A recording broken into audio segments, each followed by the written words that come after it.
Harvest Finance is hacked, and Bitcoin is ready for Blastoff.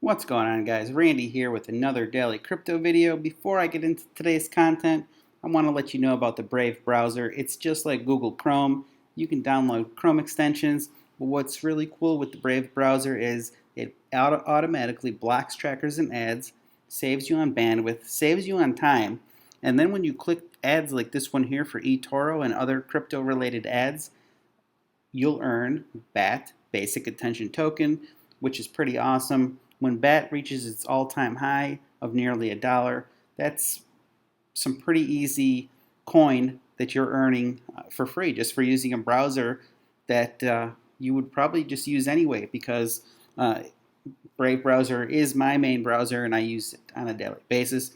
If you want to try it out, there's a link in the description as well as the comment section. All right, so another huge DeFi hack. This time DeFi protocol Harvest Finance hacked for $24 million. It's insane, guys. Just this all the hacking that's going on. DeFi, I mean, as awesome as DeFi is as much as DeFi is probably gonna be the future of banking. Okay, but you know, when does the hacking end? But also you have to do your diligence. I mean, anybody can create these protocols and snatch money. And if you're putting money into a project that you know the owners or the creators are anonymous, that's a huge red flag. So a $24 million DeFi hack involving Harvest Finance has exposed the vulnerability of the entire DeFi ecosystem. Working as a yield aggregator, Harvest Finance provides liquidity to other DeFi pools to obtain gains for its liquidity providers. Hackers allegedly leveraged the mechanism in Curve's Y pool for their attack. Reportedly, arbitrage manipulation using $50 million flash loan enabled the attackers to stretch the price of the stablecoins on Curve's Y pool. The hackers then used the stablecoin and BTC pools on Harvest Finance to obtain a greater amount of stablecoins in exchange for the highly priced tokens on Curve. In less than 7 minutes, the attackers drained $24 million from Harvest liquidity. The total volume of trading on Curve's USDT and USDC shot from $10 million to over $2.7 billion during the exploit. The nature of the attack has been discussed in detail in the academic paper by researchers from Imperial College London. It outlines how to use flash loans to manipulate the price of token pairs and drain liquidity from DeFi pools. So, yeah, it's crazy. So, and there's no, it's an anonymous.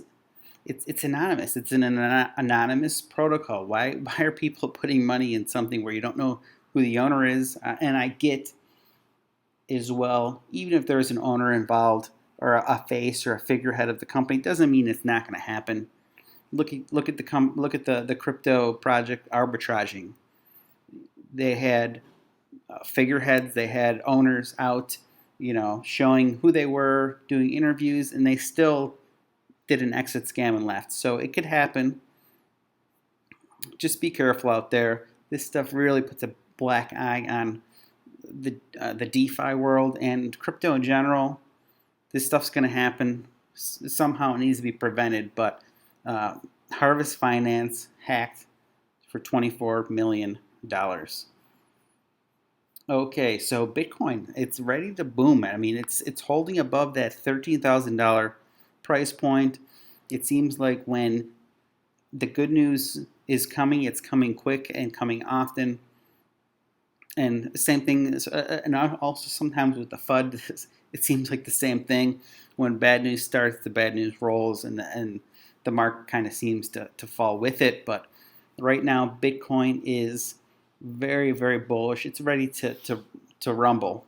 You know, maybe we may not see new all-time highs in 2020, but 2021 is going to be, I think, going to be insane. JP Morgan adds to the bullishness by citing that Bitcoin has potential long-term upside. This is huge because, from this tweet here from Kruger, JP Morgan from Bitcoin is a fraud and will blow up in 2017 to Bitcoin's competition with gold in 2020. Complete turnaround. JP Morgan, the $316 billion investment banking giant, said the potential long-term upside for Bitcoin is considerable. The new optimistic stance towards the dominant cryptocurrency comes after PayPal allowed its users to buy and sell crypto assets. The main factor put forward by JP Morgan's Global Market Strategy Division is Bitcoin's competition with gold. The note, obtained by Business Insider, reads, the potential long-term upside for Bitcoin is considerable if it competes more intensely with gold as an alternative currency, we believe, given that millennials would become over time a more important component of the investor universe. The analysts also pinpointed the large valuation gap between Bitcoin and gold.